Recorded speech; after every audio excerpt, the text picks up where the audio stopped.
Okay. Yep, we live. Ready? Yes, sir. Let's get it. I-14. New production. Let's go. Yeah, I-14, we ride. Killing on the map, noob life worldwide. Case, let's go. I'm I-14, yeah, the road stay live. Home of the killing and Snoops where the real ones thrive. Crimson and the cream, yeah, we built on pride. If you see us step through, better know that vibe. I-14, yeah, the road stay live. Killing is noobs, we don't just survive. We lead, we serve, we keep hope alive. From the soil of the city, watch greatness rise. I'm I-14, home of the killingest. It's not like you haven't seen this. We the meanest, giving you this word like you need this. And we connected live from I-35, all over the city. Not like we trying to hide from 4th Street to Great Street and Rancid Drive. We vibe from the heart of Texas where the sun stay blazing. Killing, built tough, yeah, the grind stay crazy. Boots on the ground, but the vision stay navy. Disclaimer. The views and opinions expressed on this podcast are those of the hosts and guests and do not represent the official views of Kappa Alpha Psi Fraternity Incorporated or any of its chapters. Although the hosts are members of the fraternity, this podcast is not an official publication or voice of the organization. Our discussions are intended to promote awareness and encourage conversation about men's mental health through the spirit of the Are You OK initiative. We are not licensed mental health professionals, and the information shared is not a substitute for professional medical or mental health advice. If you are experiencing a mental health crisis, please seek assistance from a qualified professional or your local emergency services.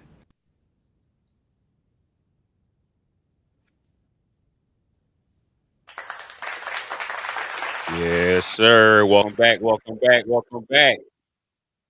Welcome to Beyond the Letters, presented by the Clean Noops, I-14 Noops, and the Columbus Alumni Chapter of Kappa Alpha Psi Fraternity Incorporated. This is a space where real conversation happens about brotherhood, leadership, pressure, purpose, healing, and growth.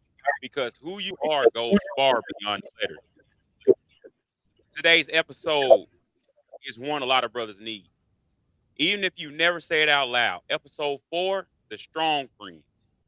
We're talking about emotional burden of always being dependable, the one everybody calls, the one everybody leans on. But the question is, who supports the person supporting everyone else?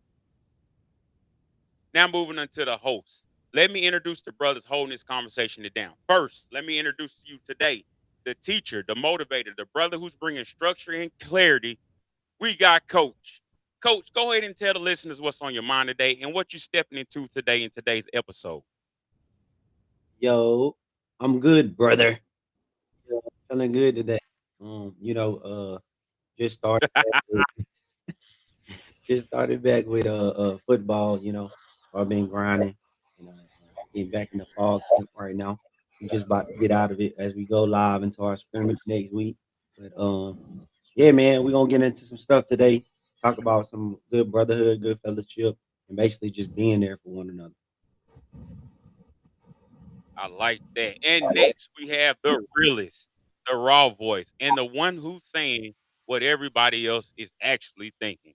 We got concrete in the building. What's on your mind? What's your energy like today, brother? Yo, hey brother, I am good, man. Most of you guys know that walking is part of my physical health and mental health. And today I did my little 5 mile walk, and just having an opportunity to reflect on life itself. I'm in a good state of mind, happy to be here and ready to get this podcast started. Yo, to good news. Oh, Yo. And of course, you got me, Big Country, holding down the facilitation, accountability, and the heart of the conversations. And today, we have again a special guest. We got a familiar face returning to the platform. He blessed us with the last episode, and he's back again to go even deeper than he did before. We have retired Army officer, creator, Silk State of Mind, and proud member of Omega Psi Phi Fraternity Incorporated, representing the Omicron Phi chapter of Saline, Texas. We got Sean Silk Gilmore. Silk, welcome back, brother. Man, Gentlemen, welcome back. we're navigating through right now. Hey man, I'm doing great, man. I appreciate y'all. Appreciate y'all good friends of mine. Allow me to come back to this platform again and share some wealth of knowledge. Doing great today. Above ground. Doing better than I deserve, and I can't complain because nobody be listening. So let's get this thing started, bro. Yes, Yes, sir. sir. Let's Yes, get it. sir. You're right about that. Ain't nobody gonna listen. Maybe the weeds growing on top of you. But all right. So as we start off all episodes, you guys know how we do it. We started off with the brother check in. And Silk, I'm coming to you first. How you doing today, brother? Man, I'm doing well today. Like I said in the intro, I can't complain. I'm blessed. I'm highly favored. I get to be amongst friends today and talk about a good topic. So, very motivated today, very enthusiastic, and I'm just ready to get this thing started and keep living. Just keep living. All right, outstanding coach. How are you doing today, brother? And blessed man, like Brother Silk say, man, blessed beyond what I actually deserve. But like I said, started football, excited to get this season going, excited to continue to do this thing with you guys on Tuesday. Man, let's get it going. All All right, and right, and Free, talk to talk us, to man. us. How How you doing? you doing? Man, I'm Man, I'm good, good, man. man. Just happy Just to be happy to here, be here, brother. brother. Hey, you Hey, know you what? know, And and I'm feeling good. I'm feeling good. I'm feeling motivated. I'm feeling happy to be in this space. All right, so we're gonna transition this thing into what everybody's here for. We're gonna get into topic one. So the theme of today is gonna be the emotional burden of always being dependable. All right, so we're gonna start this thing off with the first topic, and it starts off with silent stress. Let's start with the truth. The strong friend carries silent stress, the kind that nobody really sees. So, still, I'm gonna come to you. Why do you think the strong friend hides their stress instead of sharing it? the strong friend has this stress because they don't have a strong friend to go to. Being a strong friend, I consider myself a strong friend. I don't have an outlet sometimes, and what I do is I mask what I'm going through because I got to take care of the brothers of the sisters around me, and that's just a generational thing that I think that burden that we carry trying to take care of other people and we don't have someone to go to ourselves. So that's one thing I say about being a strong friend. Okay, okay, I like that, and I definitely agree with you on that one. All right, so Coach, just going off of what uh Silk said, I like you to jump in on that. Where do you see brothers silently struggling but still showing up for everybody else? Let me put my strong voice out. I'm back. But nah, man, you gotta enjoy life, man. Have fun. But anyways, I see basically to piggyback off what Silk was saying, man. I think it's a generational thing as far as when you're younger. I think it starts in the household of dependability, right? Like starts with your sibling. I think that it's always a certain sibling in group that everybody goes to and depends on. I know for me, it's my brother, right? So anytime there was an issue or anytime there was a problem, I'm gonna call my brother up, I'm gonna text him, I'm gonna go in his room. Hey, you know what I'm saying? But at the same time, he dealing with a bunch of stuff that he got to deal with on top of making sure I'm okay, right? And I think that's where the silence comes from, as far as because he knows that I'm going to look up to him at the end of the day, and I see him as this strong figure that always has everything worked out. He's not going to show me or tell me or even show a glimpse of I'm not okay or I got some stuff going on. I can't help you right. He going to say, you know what? You gonna drop everything. I'm gonna make sure my little brother all right, and then I'll deal with what I got to deal with on the back, right? And so I think it actually starts there with your siblings until going into adulthood, right? Going into real life, whether that's your job, whether that's fraternity stuff, whether that's your friendships, as far as you develop this type of outline for yourself of being that person that's dependable, right? You take on that title and you're dealing with all these life things that's hitting you, and then you still want to be there for everybody else, right? They always say that anybody can change the energy of a room by how they present themselves. I can come into this room right now, be happy go lucky, joke around with you guys and this, but suffering and depression as soon as I get off this thing. You know what I'm saying? But you know, that's my take on it. I like that. I definitely understand your perspective from the siblings, and I see where you're going with it when you talk about it starts from being the oldest and the burden of Karen being the oldest. Mhm. You're that trial when it comes to your parents as well. So you kind of have to show your young siblings how to be resilient and how to be tough. But continuing the conversation, we're gonna transition to concrete. Why do you think strong friends feel they can't let anybody see them sweat? Well, as far as male perspective, oh, the echo. Men are taught to be dependable and not vulnerable. Uh, as many of us young men are taught in the early age, we can't show any weakness. You always want to, show strength, and being strong shows that you're not able to effectively show your emotions. Um, like also in leadership, like leadership can be lonely at the top, so we don't have nobody to talk to. And as a father or a provider, like you're here to provide, not to you don't really check in on your own self. So also you have a fear of being a burden to people. So a lot of men don't check in to another friend and say, hey, I'm having these issues mentally or financially. So I mean, we just been I would say molded at a young age just to show strength, and we don't want to reveal our weaknesses as a sign of manhood. I definitely agree with you. So the lyrics when I hear never let them see you sweat. Coming from Georgia, especially talk about Young Jeezy when he talks about thug motivation, never let them see you sweat. And the reason I think about that is because when you think about what he was saying, it wasn't in reference to this necessarily, however, but it talked about, in the application of it, it was uh pretty much trying to say stay calm in those hard situations, show no fear, show no don't be nervous, and even in people who you don't feel comfortable around, don't raise any type of suspicion so that they can't feel like they have any type of edge around. And I believe that just if you look even in lyrics like that and you look at the message sent down, not just from being a man but just in society, that just kind of goes into what it means to always be emotionally burdened or always being dependable is you can't necessarily have that vulnerable moment to give somebody or anybody the edge to see that they got to you, you know?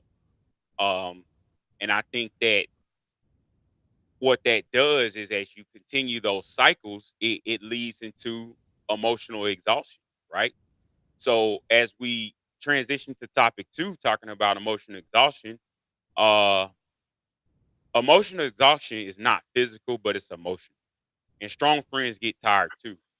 So Silk, what does emotional exhaustion look like for men who never stop moving? What emotional exhaustion look like for men that never stops moving? Yep, Um, stops moving. I'm gonna speak for what I've been through as a strong friend is isolation. Um, always being the one to answer the phone, always being the one to come to someone's defense.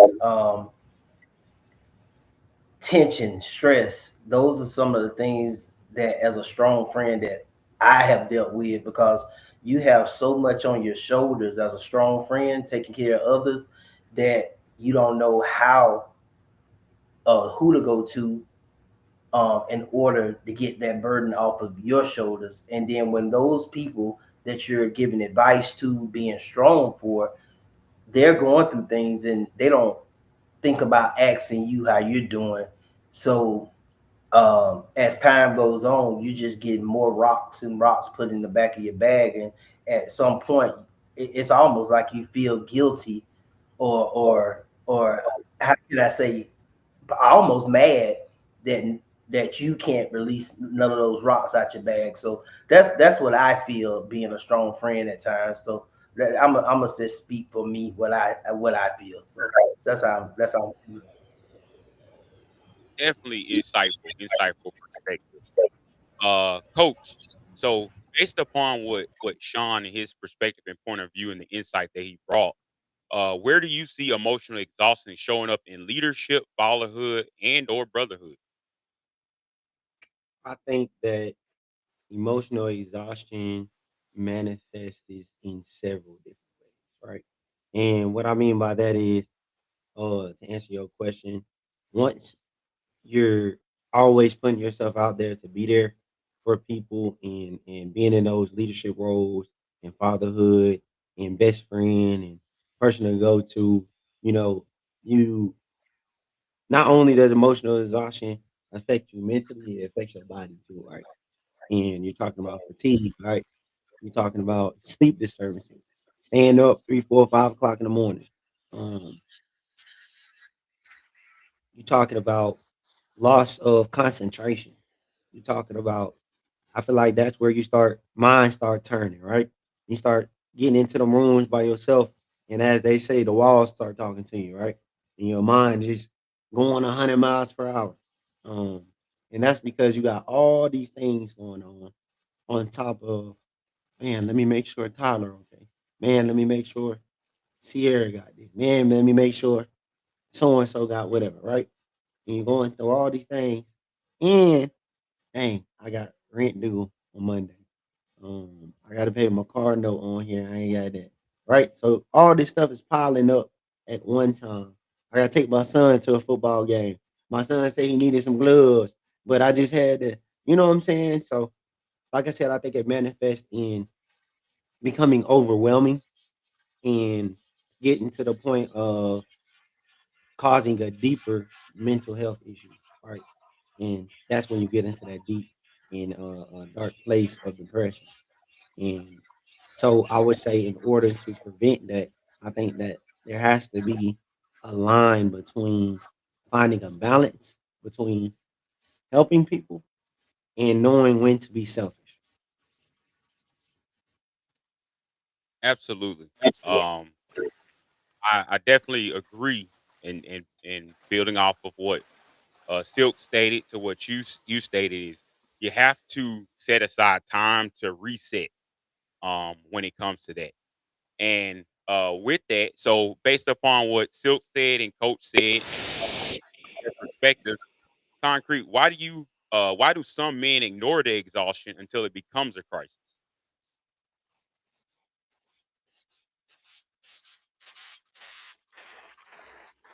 My bad, I had my mute. I was muted. But simply stated, we can identify what it is, what we're going through. We don't understand what being exhausted means. We've been taught to normalize it, saying that hey, this is part of being a father or a man or a leader. So we've been conditioned to push through pain and to be exhausted because that's we're taught to even in football. Like last time we been in the tackle and had a concussion, we were taught to get up, push through it. Or Rough we and were dirt. doing exercising, lifting weights. Hey, it's heavy, push through it. So those stuff is carried on into life. When we having like burdens on top of us and problems and solve us, we are told to push through those problems and solve it instead of trying to figure out why we're dealing with things. Absolutely. Ab- yep, absolutely. And my perspective on it is, everybody when in reference to or with respect to people's emotions and their mental. everybody has a cup, and everybody's cup, has a line, and that line eventually will be filled up. When you're constantly taking on other thing and being a stronger person, your cup just continues to fill up, and you don't have anything for yourself. And then when that cup gets to the top, there's nothing left. You have to find ways to kind of pour a little bit out so that you have something else for yourself to understand your own emotions, because once your cup is full, there's not really anything else to go. And as research has shown, people think exhaustion, they used to think that, oh, it only shows in one way. Well, now research is showing that being emotionally exhaustion, there's several different ways that can show up. So I think as research continues to show that it all depends upon the person. um we just have to be there to support, and like Concrete always talks about, is normalizing those conversations so that people know that it is okay to actually um have those kind of, man, what in the world, man, y'all, hold on real quick, hold on. Man, y'all be- man, I gotta take this call. So like it's been petty, man. She been calling me over and over. I kept trying to go up, but hold on, y'all. Just give me a quick second. All right. Hello? Country. This is Miss Hattie Mae, baby. 14. No I done called you 3 times. You know I don't signal. Oh, y'all recording? Yes, Miss Daddy. We live on the podcast right now. Keep on. Good, because I need to talk to these fraternal peoples you got on that show. Especially that boy Silk, the one that be hopping like his knees made out of rubber bands and Red Bull. Man, you so funny. You crazy. Yeah. We got Silk on the pod. Yeah, he a proud member of Niggas Outside. Yeah. That's what they do. No. I seen him at that cookout last month. He hopped so hard, I thought he was trying to churn butter with his ankles. I said, Lord, somebody get that boy a knee brace and a prayer cloth. Well, they need to do it slower. My blood pressure went up just watching him. I ain't got the insurance for all that excitement. Man, you so funny. You crazy. Hold on real quick. Come way over there and stop running through my house. A light I back. But listen here, country. Back in my day, them founders ain't have nothing but brotherhood, books, and biscuits. They built these organizations on love, uplift, and unity. So tell me this. When did the pendulum shift? When did brotherhood turn into who got the most money? When did folks start judging pockets instead of character? Some of these new folks act like you gotta show a bank statement before you show up to the meeting. Yes, man. You always gonna come with the truth. That's true. And country, you from Georgia. Ain't no one like y'all down South Georgia boys. Yeah, you done said something in, Miss Daddy, man. You you really asking a good question. You asking the real questions too. So I know gonna say what needs to be said. Oh yeah, we ready. That's what I'm talking about, baby. I'm finna go make me some Grandma, when that cornbread. cornbread gonna be Y'all ready? be blessed. All right, you be blessed too. All right.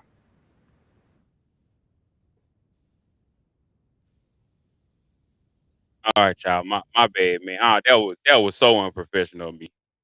But man, Miss Hattie Mae, man, listen, man, Grandma be calling me sometimes. I be trying to tell her like we be in the middle of recording, but she don't like to listen.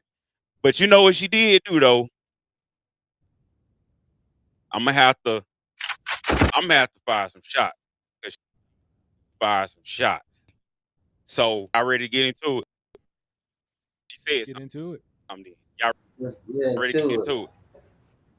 Okay, Let's get we're into talking it. about the strong. Let's get into it. So when we're talking about the and the historic value of what our organizations were built on. I think it's safe to say that the bedrock of our built on brother.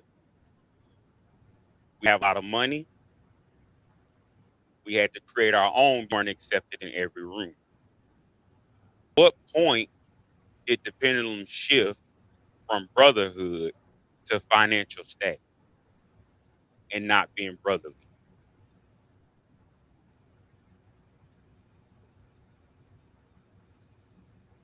We'll start it out with Silk. I'm gonna say I'm an '80s baby, so I grew up around I grew up around the D9, coming from Georgia. Grew up uncles, the brothers, cousins, Kappas, Sigmas, and all. And I saw the pendulum shift in the early '90s, going into the mid '90s, and the shift that I saw, because I have two uncles that set one uncle is 76, bruh, and one uncle that's an 83, bruh. And what I saw with them was brotherhood. They didn't have a lot of money. We didn't come from a lot of money. But as time grew on and we stopped getting away from like-minded individuals, um, that's the biggest thing. These, like Miss Hattie Mae said, these fraternities were born on brotherhood and friendship and uplift. And right now, in the late 2000s, in these times, I'm just seeing my homeboy want to get down. I'm gonna put my homeboy. And I talk about this all the time. If I don't put my homeboy down, I still can go have a drink with him. I still will take care of him. You're just not meant to be a bro.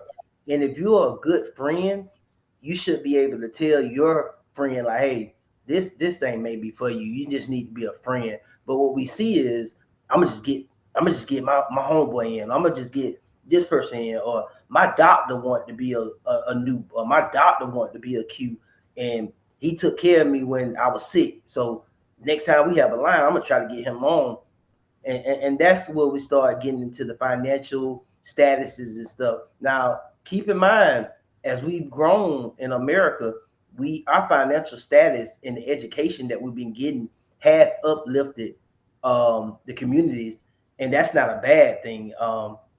I do like that black men, black women are very educated, getting doctorates, are very successful. That plays into today's Bluetooth society. disconnected. It takes money. It takes money to run things, but I think the main thing is that we're just allowing, and we're not picking like-minded individuals that want to do things. You just picking individuals that want to pick a shirt, and whatever the shirt they see, they want to be like that, instead of bringing in the values that they have, or what they can bring to the organization. And that's where you get all this turmoil, the dissension, or he look like a noob, but he don't look like a noob. But that's a Q, and that don't look like a Q. But we in the same organization, but this Q don't act like me, and I don't act like this Q. So where's the disconnect? All right, all right. I'm gonna transition this thing over to Concrete. What are your thoughts on what Miss Hattie Mae had to say? Man, well, I'm new to the bond, so I would say this. From what I have seen, is that especially when it comes to community service and socializing, people have always or tend to want to put their wallet before the work. So, prime example, I'm not speaking on the fraternity, just my opinion is that socializing builds brotherhood because you pledge, cross, or whatever doesn't mean that you're a brother. You have to come together as men to build that brotherhood. And if you don't come together outside of chapter meetings, you're not going to have that brotherhood. I came to the fraternity looking for brotherhood because I was at a low point in my life. I had lost my brother and my dad. I looked for that bonding piece. And when I came to the chapter, it was, I ain't going to say every brother, but a few brothers, became my brother. And, I have people that, they in the chapter. We part of the same fraternity, went through the same stuff, but we don't have the connection because we ain't spend a lot of time together. So, in my opinion, if you're not willing to put in the work as a brother or a bruh or whatever you want to call yourself, maybe this ain't for you. Maybe you want to join a different organization. But my perspective is that being a part of a D9, you're looking for sisterhood or brotherhood, and you got to put in that work to build that.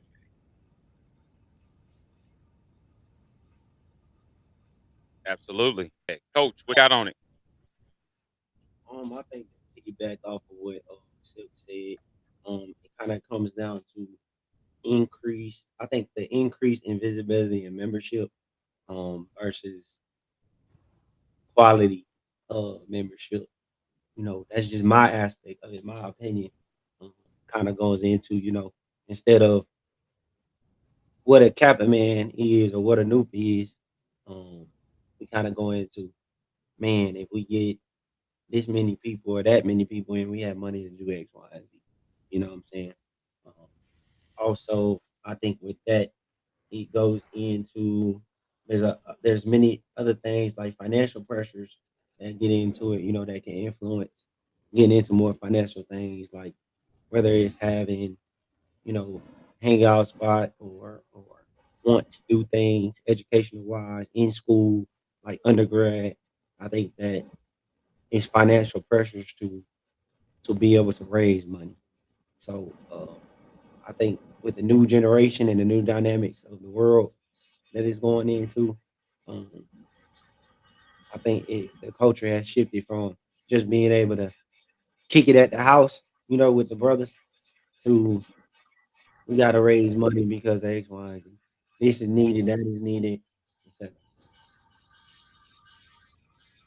Absolutely. And what I would jump on that is when you talk about emotional exhaustion and the strong friend, I think that we all need to get back to a place of brotherhood because in my personal opinion, when it comes to brother and sisterhood, um, we don't know what the struggle or what the reason for a person not coming around or not being a part of their respective organization at that time, right?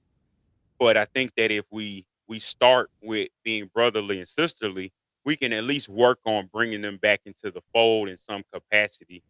But everybody has a story and everybody has a reason. But if we don't at least start at the very at the bedrock of what it is to at least get them to come back, I don't think that if you start the conversation with money, that's a good strategy to bring somebody back into the fold, Mhm. especially when you talk about emotional exhaustion, masking pain, silent stress. You don't really know what somebody is going through on the inside. And then the first time they're coming back and we're supposed to be brotherly or sisterly, you're telling them there's 9 million different fees to come be a part of this organization again. That's not enticing, you know what I mean, to get back good within your organization. I got a question for you. What you got? All right, so as far as being a fraternity, a lot of us have crossed in different areas. Some of us cross undergrad, some across alumni, and being close to a military installation, a lot of people transfer back and forth to these areas.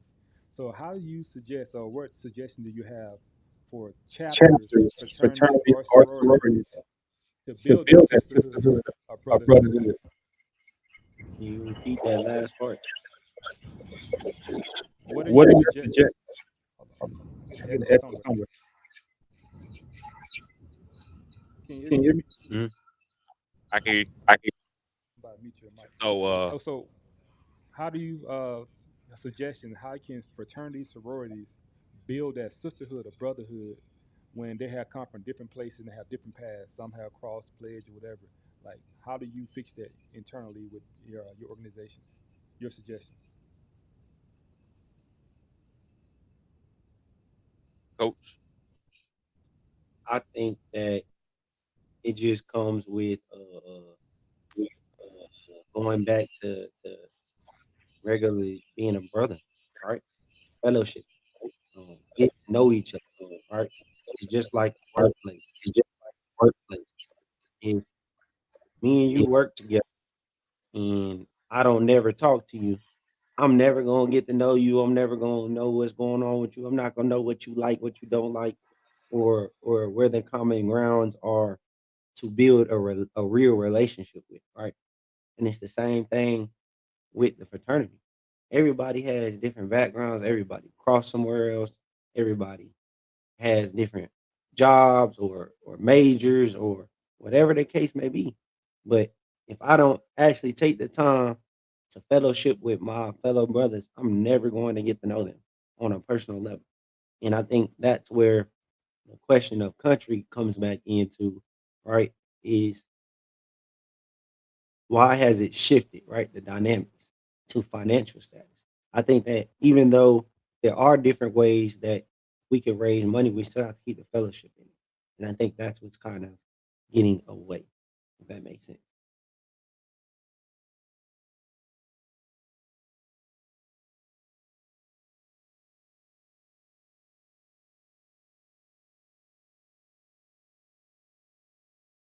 I can't hear nothing you Um, now. yeah. I'm unmuted. So I Yeah, agree. I was saying Silk. Did he have a perspective? I was asking Silk for his answer.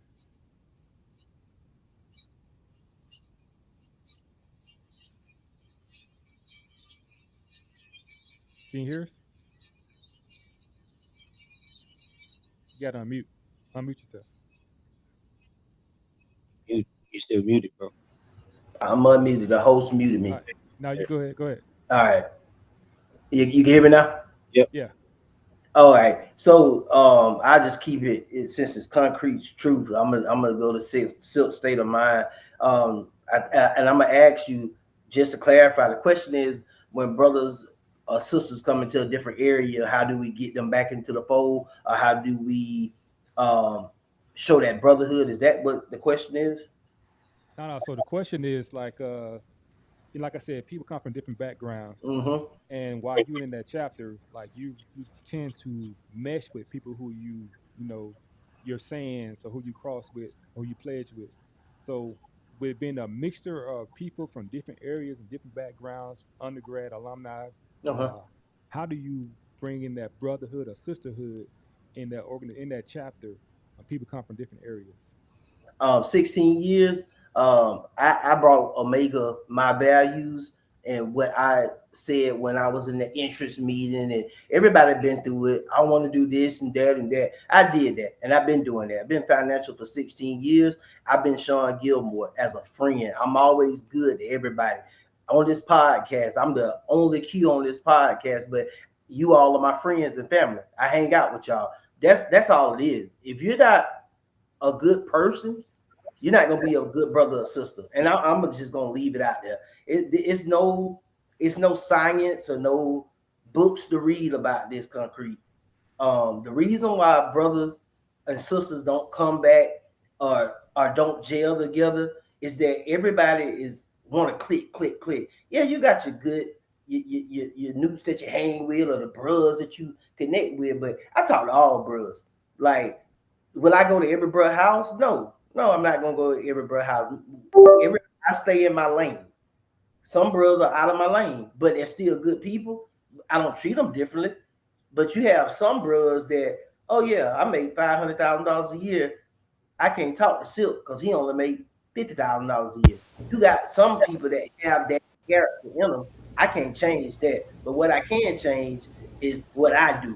When brothers come around, when brothers PCS to Fort Hood, whether you undergrad, grad, made, unmade, paper, whatever. I don't get into any of that. And I know you shake your head, concrete, because that's where this is come. I don't care about all that. I'm not about that. Okay. I'm gonna talk to you as a man. And when I tell you, I don't worry about all that. I know how I came in. Everybody come in they different ways, but as a man, you're gonna treat people as a man until they show you something different. And that's just silk state of mind, concrete. I'm gonna leave it at that. All right. All right.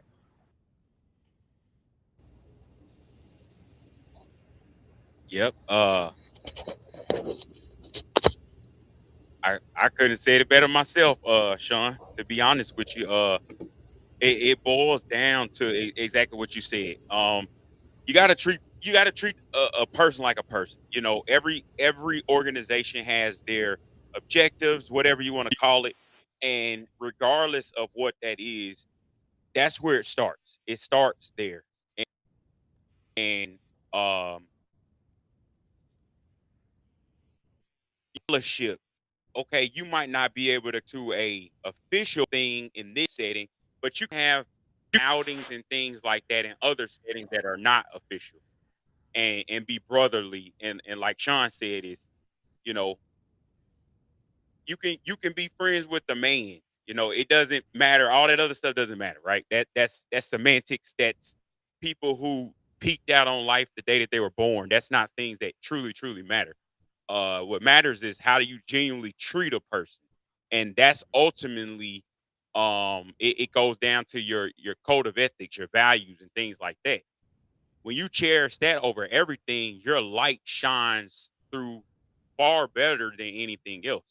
So if you just stay true to yourself, that supersedes a lot of things. Just like Silk said, you hear people say all kind of things, and being honest, they come through, and you can't find them to this day, right?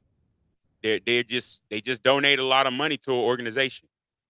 So, but I think that if you treat people like you said, like who you are, and be who you are, you get a much better outcome. You develop a much better bond.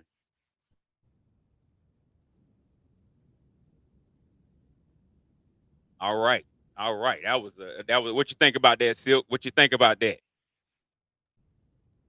Oh, y'all trying to throw some things at me today. I wasn't prepared for Think all about that. What you think about that. that? Yes, sir. Yes, sir. All right, all right, all right. So. All right, we're gonna transition to masking the pain, right? So another part of being a strong friend is masking the pain, smiling through the struggle. All right. So this one, it's gonna be open on anybody that wants to respond to this one. So uh why do you all think that people choose to smile through the struggle? Like what is the historic value behind that?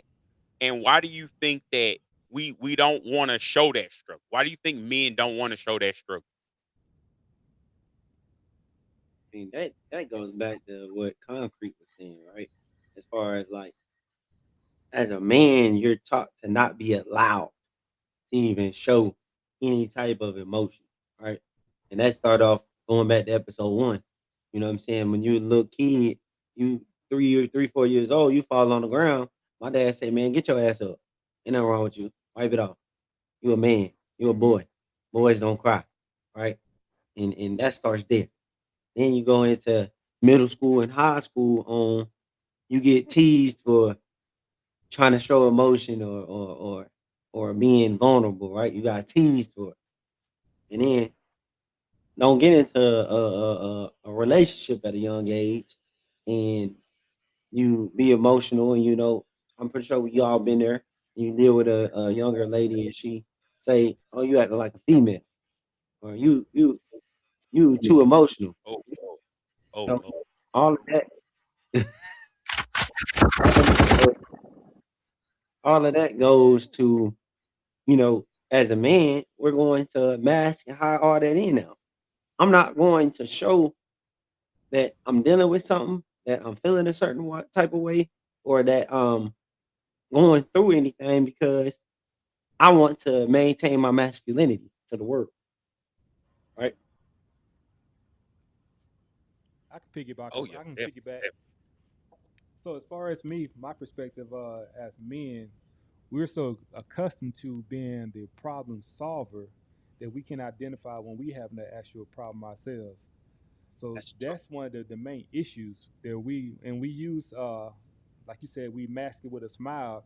It's like a defense mechanism Mhm. to not to show the weakness, the frown, the discomfort that we're going through. So because we can identify our emotions at the time, we kind of mask it with the smile. And and this is my son. I can speak on him. I remember he was a kid when he was like getting a shot. He would smile when he was in pain, like he just started laughing. Like Yeah, that's yeah. his defense mechanism. And I can see that when you made that comment with the question, I like, yeah, that really is true. I think most men still do that to today when we're dealing I with agree. things in life.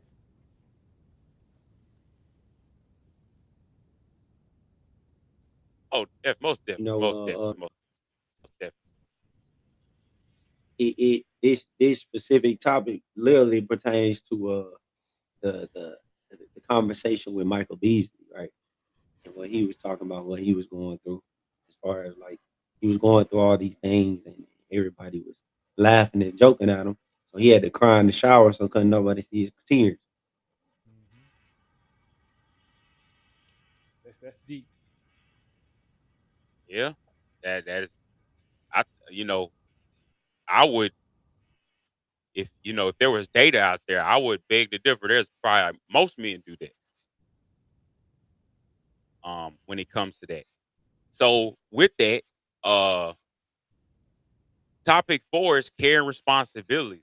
I think it's safe to say that in summary, I think the in the grand scheme of things, the heavy part of this entire conversation is that strong feelings carry responsibilities that nobody else sees.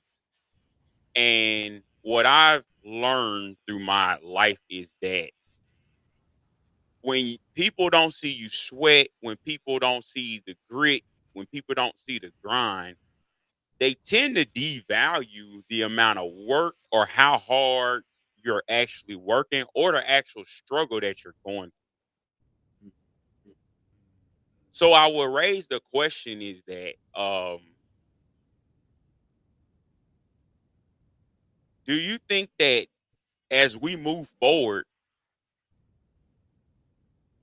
is it more beneficial to show that side so that people understand the grit, the grind, or do we continue to show that it doesn't bother us, that we're okay?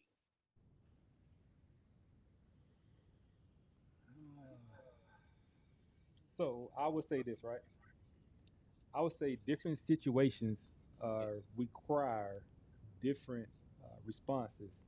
So, for instance, you might have issues at home, at work, or even with your organization.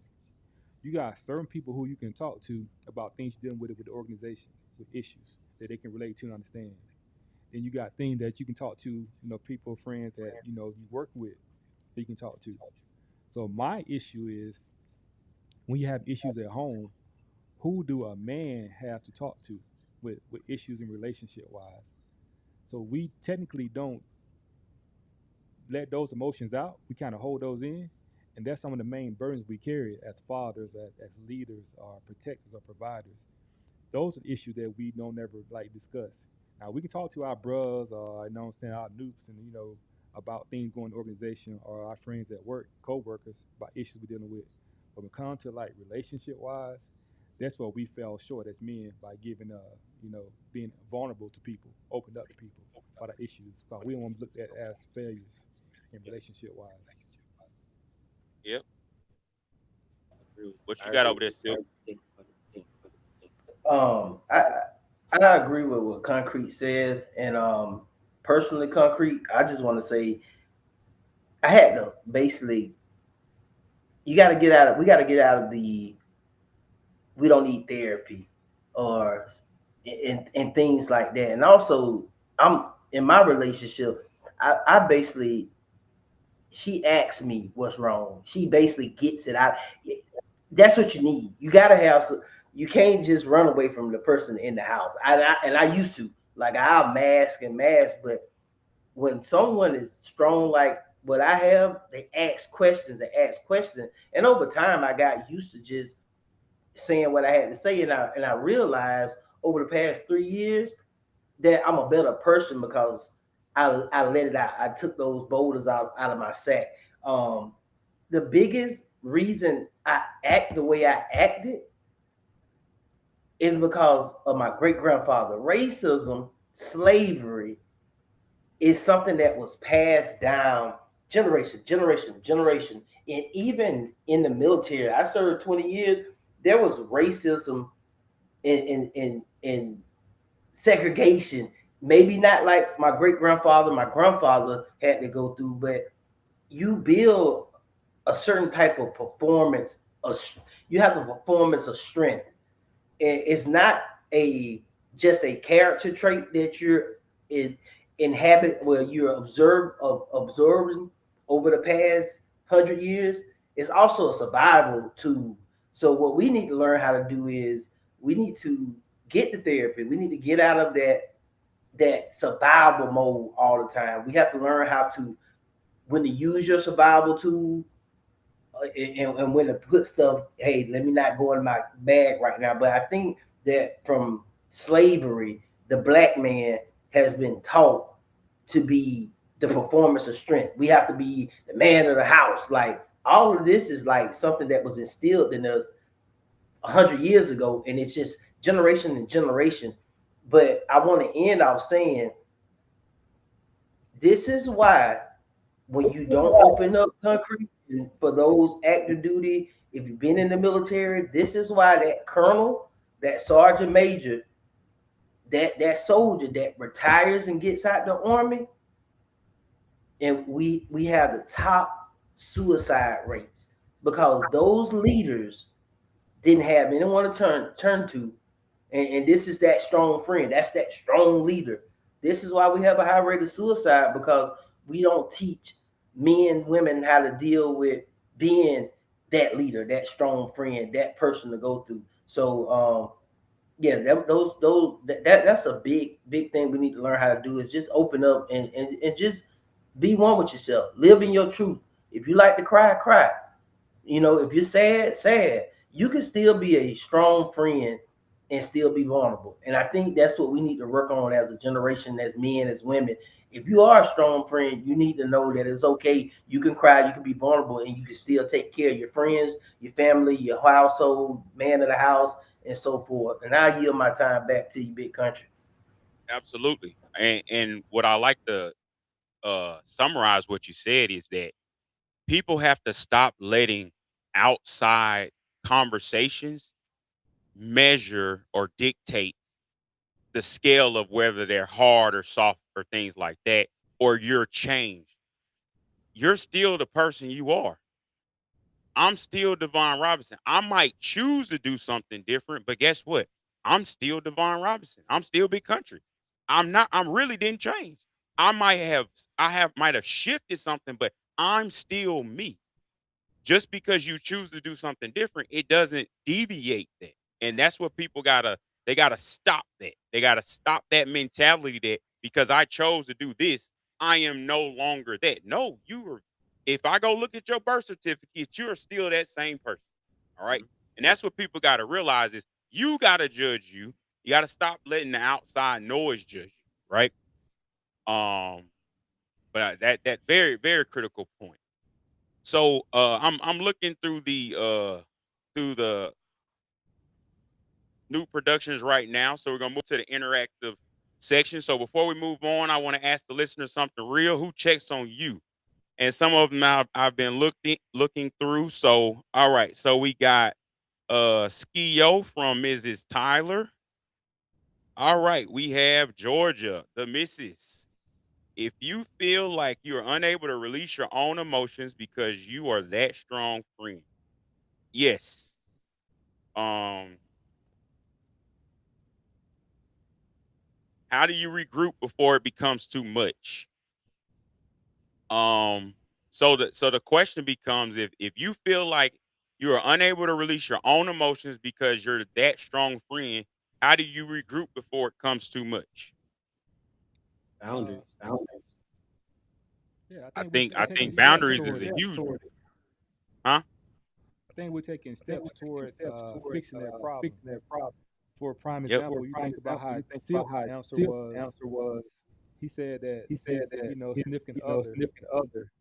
Hold on, somebody mute. All right. His significant other asked him questions, throughout the time, make sure he's okay mentally, where he's at. So I think by him at first not being able to mention his issues, to growing to the point where he's able to talk about them to her, like this is what I'm dealing with. That's a step forward. That's growth. So sooner or later we're gonna get to the point where we can actually just start, having a conversation without being asked. So like I had the same issue with my wife, my spouse. She had to ask me what's going on, what's wrong with me, am I okay? So I want to get to the point where like when I feel like I'm not there, I'm not 100% fully in tune with my emotional side. I can say, hey, love, something wrong. Man, we can have a conversation. She can walk me through what I'm dealing with. But right now it's a crawl walk phase. So and we'll run later on. But yeah, I think we're growing, and I think that we as men, even with this podcast, we're also ministering to people who dealing with the same things. And I think with this, it's gonna help us and people that's watching along and our viewers. I like that. That was a very good answer. And shout out to the AKAs for that one.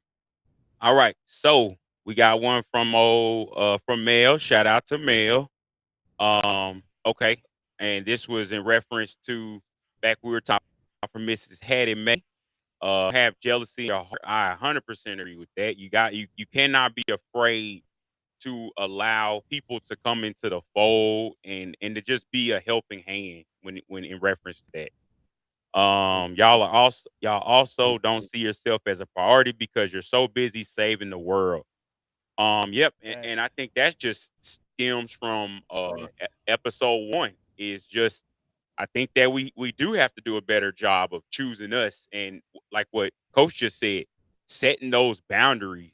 And I know I always talk about a simple example of, you know, when you're at when you're at work, you know, if your boundary is I'm going to have lunch with my wife or my spouse or whatever, and that's a boundary that I'm going to have every single day, hold that boundary and make that a priority, right? That's a time to reset. That's a time to, spend the day with your significant other, your spouse. That's things that we have to do in order to keep the fire going or whatever it is to have that reset. Maybe it's grounding us to check our mental space throughout the day. Those are things that we must do. And piggyback off that, I just set a boundary today with my kids, right? And when I told them was, even though my athletes got my number, hey man, I leave this joke about 5 o'clock every day. You got till 7. After 7 o'clock, do not hit me up, do not call me, do not text me, do not do anything related to football or any athletic wise. I will see you tomorrow morning. I like that. I like that. All right. So, all right, this is a good one. So, coming from good old Keon Cummings, would you say that the cultural Oh, mindset of slavery and the Willie Lynch theory plays a part in that? All right, so let me explain the Willie Lynch theory just so everybody is aware. So, Willie Lynch was a British slave owner who developed a theory on how to essentially control a slave. And what the theory said was it uh, it was a theory that explained that in order to control enslaved black people, you had to turn them against each other. That was pretty much what it was. And what I will say to that is I do understand the perspective and I will actually agree. And the reason that I agree is because the sad reality of a lot of things that we do is as much as I would like to say that you get a lot of the praise from your own community, sometimes you're the biggest, like the most hate you receive is from your own community, unfortunately, for whatever reason, you know. But what I will say is, we as a community have to do a better job of uplifting our own. You know, if a person in our community has an idea or they're doing something in the community, we have to be willing to get behind them and support them in the same manner as somebody else. I think that that's really the only way to kind of change that mentality when it comes to that. But I do definitely agree because that kind of goes back to what Silk was saying about slavery and how it goes. So definitely relevant and definitely a valid point. Anybody got any thoughts on that? yeah, I have a thought on that. Friend, please stop using this word so loosely. the word friend. Be careful who you say are your friends. And that goes for frat brothers, family, cousins, homeboys, work people. I've been burnt in my life by so many people that I used to say that's my friend. I'm just doing and doing and doing for these people. But as I got much more mature and older, everybody's not my friend. And I don't use that term loosely anymore because um, those are the ones that are tearing you down. Some of the closest people to you are the ones tearing you down. Um, you have to observe people. You have to talk to people. You have to communicate. Everybody that's in your organization, I'm gonna say it. If y'all don't say it, everybody in your organization is not your friend. They may be your brothers, but everybody in your organization is not your friend. Everybody in your organization may be your sister, but it's not your friend. And I think that once you go through this, and I know a lot of y'all say y'all are new to the D9 and y'all just coming up, and I'm 16 years, I'm still new and learning, but I just want you all to know you all some good brothers. Y'all are doing great, but be careful on who we say are your friends, and stop spending energy on people that you say you're friends. And then once you realize after you communicate and talk, like Coach, you were saying earlier, we need to how we go on concrete. You were saying earlier how we get these people back into the fold. How we go, once you got to talk to people. Once you talk to people, you'll see that everybody ain't in the same mindset that you are, and your friend group will start decreasing, and then that's when you find your true friends. So I'll leave it at that. But let's not use the word friend so lightly in the world. Yeah, most definitely. We need to drop a bomb on that one. I Yeah, mean, most. listen, and that's why I said that I, as much as I don't want to say it about the community, we are the biggest hater, and I say you're the biggest haters. You can line up the same qualifications and same thing, and there will be so much hate towards people that look like me or look like us. For whatever reason, I don't understand what it is. But all right, so moving on Hey, hold to on, country. David I want Griffin. to add one thing to it, Oh, country. Hey, as far as the community, like a lot of people try to play the D9 against each other too, saying that the AKAs and the Deltas don't get along, or the Noops and the Qs don't get along. Like I got some decent battle buddies that I served with in the military. They are alphas and Qs and like Silk. Like when we see each other in plug, we greet each other, number love, it's all respect. So I think that people who are outside of the D9 try to play us against each other, so we don't have the much power or effect that we can possibly have. Like you think if the Noops and the Qs got together, and we can do like a lot of things. We can do voter registration drives. Like we can touch community on a bigger level. But I think that the agenda is for us not to have that brotherly sister relationship because they know the power that we can have in the community. So yeah, that's part of the Willie Lynch syndrome or the textbook that he's trying to preach because they want us to be separated and they want to play us against each other. absolutely, absolutely. I couldn't agree more. All right, so moving on to David Griff. Let me tell y'all a quick story about Mr. Griff. Back when I was a private and a corporal in the Army at Fort Leonard Wood, he was the ref. This is how crazy it is, right? But man, he was a good. I still remember him many years later, right? And he's on the live right now. So shout out to you, good brother Griff. I appreciate you, brother. But he said therapy is crucial, and sometimes we don't seek. Uh, yep, it was flag. Yep, flag. We don't seek it for. And that goes right back to everything that we talked about. Uh, Georgia said exactly. Griff, 39 years in a bond. I understand what you're saying. Flag on the play, yo yo. So that's what we got in the comments for right now. I appreciate the love. I appreciate you guys coming through in the comments. All right, so we're gonna move it on to our signature segment before we close this thing on. Now, all right, so concrete, it's time for you to move into concrete's truth. Go ahead and give the people concrete truth. The truth is that black men are still using the word stigma to getting therapy and seeking help as a sign of weakness. I think that as we continue to do this podcast and reach out to other brothers and people in the D9 and the community outside of D9, that we can strengthen the community to show that therapy works. I get therapy. I mean, I didn't start therapy until after like end of my career in the military, but it started from just issues that I had with the military, things I went through when being deployed, Purple Heart, being blown up and stuff. But that therapy also moved into my relationship, my marriage. So like I think that showing brothers, young brothers, and people later on down the line that therapy is beneficial, not just for you but people around you. I like that. I like that. Uh, as always, you always gonna give it to us exactly how we need.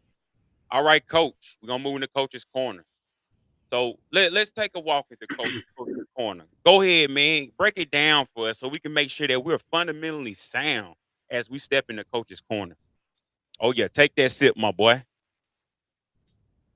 So just to gather everything up that we kind of talked about, we talked about brotherhood, we talked about fellowship, we talked about actually getting to know each other when moving on, within the organization, as well as being that strong friend or being the recipient, right?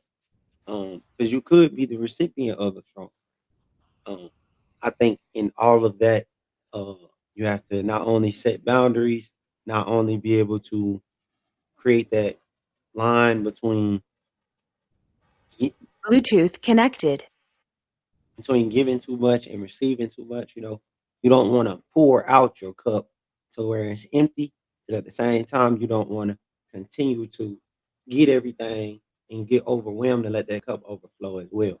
So, with that, I think people in your life come in seasons, right? Whether that's a friend, whether that's a lesson, whether that's somebody who you needed in your life at that time or you needed to be in their life at that time. So I got to leave you with my quote of the day. You know what I'm saying? Come on now. Come on now. Talk to him. A quote is from Margaret Avery, right? She says, in life, God doesn't give you the people you want. He gives you the people you need to help you, to hurt you, to leave you, to love you, and to make you the person you were meant to be. Say that one more time.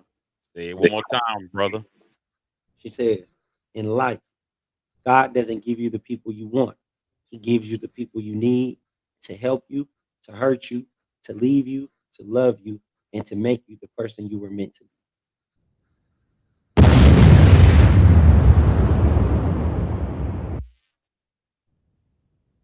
Hey, last week I had to go ahead and bring it. I mean, last episode I had to bring it home. Oh yeah, oh yeah. Appreciate you, appreciate you.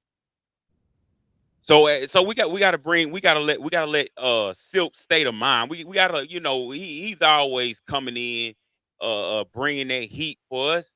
So we gonna go ahead and step into Silk state of mind. So go ahead, Silk, drop us with a gem. Let us know something that the people can take with them uh from this episode. Hey, so I was so from the silk state of mind corner. I just want to leave everyone with this: the strongest people are not the ones that fall; they're the ones carrying the most weight without no one noticing. So before you think or assume that the strongest friend is okay, check on them, listen, and ask, because the strongest friend's shoulders get tired sometimes. And I'll leave it at that. I like that. Very simple and to the point. Very simple and to the point.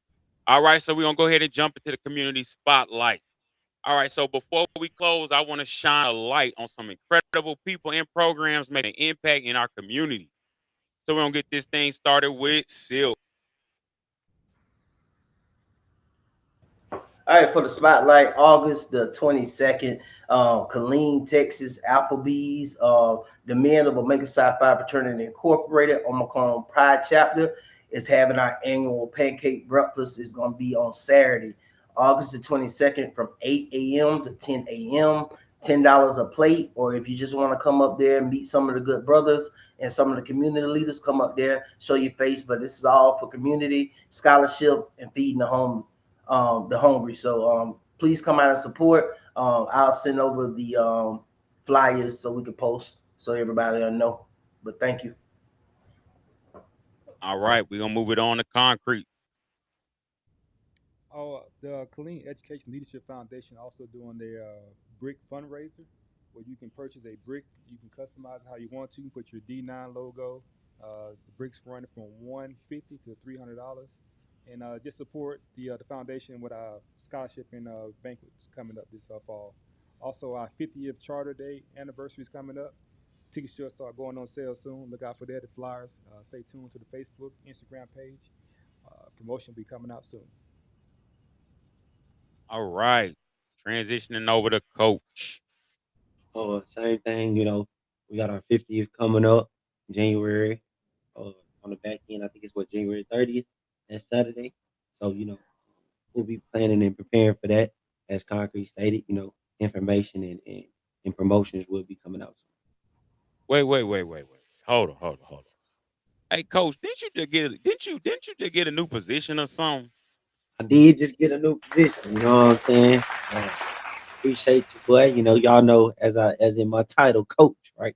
Um, I moved from Marlin High School to Pflugerville Connolly High School. So I will be in Pflugerville area, football, secondary, track coach. And yes, Colleen is in our district. Yes, sir. So shout out to my dog. He's always making things happen, moving around the city. So I like to go ahead and shout out to the Columbus Alumni Chapter, Kappa Alpha Psi Fraternity Incorporated. I like to shout out to Phoenix City Elementary School and the Community Schools United for the backpack drive that was conducted in Phoenix City, Alabama. Also, I would like to highlight the all white party on Friday, October 2nd at the Infantry Museum in Columbus, Georgia. Tickets are on sale right now. You can get the early bird special, $75, or general admission at $90. If you would like a ticket, send me a message and I will help you get that ticket. Also, there will be a raffle to get a ticket to come to this party. So make sure you tune in and listen. I would also like to give a shout out to Kendrick High School, Shaw High School. My wife is a teacher at Kendrick High School. I wish her a very successful year as she goes. And shout out to everybody in Georgia. I hope all those kids and teachers have a successful year. And that is it for my spotlight. I got one more Uh, shout out. what you Shout got, my out. boy? Man, shout out to my boy Davion Lewis, one of my track athletes, man. Summer track, he did he won state in the long jump 24/7, and he will be going to the Junior Olympics to compete in the long jump. Yes, sir. Hey, did we shout out the people in from Houston? Breakfast Club and them, yeah, Yeah. yeah, we did Okay. last Okay. time. Hey, I Bet, got bet, one more bet. thing for Silk. Hey, it's a short notice, but next Tuesday is 11th. Let's do a 1911 challenge. So how many Ooh, noops and Qs can show up at Strikeout Wings downtown Killeen? Let's ooh, work. that's a good one. Let's That's a show up good and one. show out. When Next Tuesday on the 11th. That's a good one. get it? What time? 1911. Hey, 1911. Come on, you know what Oh, I time. thought you were saying. I got you. Let's get it. Let's show up. I Let's got get you. it. Hey, Show up we and we show out. and we showing letters and showing Shout love. out to Okay, Strikeout showing Wings letters So, and and showing hey, Killeen. love. if you on the live, 1911, we showing up at Strikeout Strike Wings out downtown wings, Killeen. baby. Hey, Got 69 you. cent Tuesday, baby. I got you. Okay. I hope they got enough. Oh, we gonna show up. We gonna buy them out. We gonna buy them out. You'll buy All my. right. All right. So here we go. We have got to, the saddest part. I know y'all hate for this to end, but until next time. Uh brothers, thank you for joining us for episode 4, The Strong Friends. I like to leave you guys with this. Being dependable is a blessing, but it shouldn't be a burden that you carry alone. Silk, I want to thank you for coming back and blessing us again with your presence. Coach, Concrete, you know you guys are always holding it down, and y'all are always solid. And to our listeners, we appreciate the support. We appreciate the love as we continue to grow our vision. Stay real, stay grounded, stay growing, because who you are goes far beyond the letters. And as always, yo to the good brothers.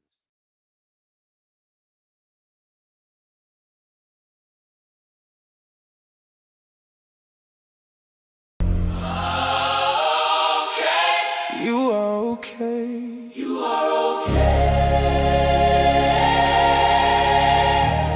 We are okay.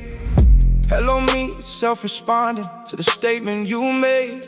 And now you got me wondering, standing in this bathroom with your reflection in the mirror. The thoughts of me needing you is getting much clearer. I'm standing by your side so you won't feel alone, because silence gets dangerous when pain feels like home.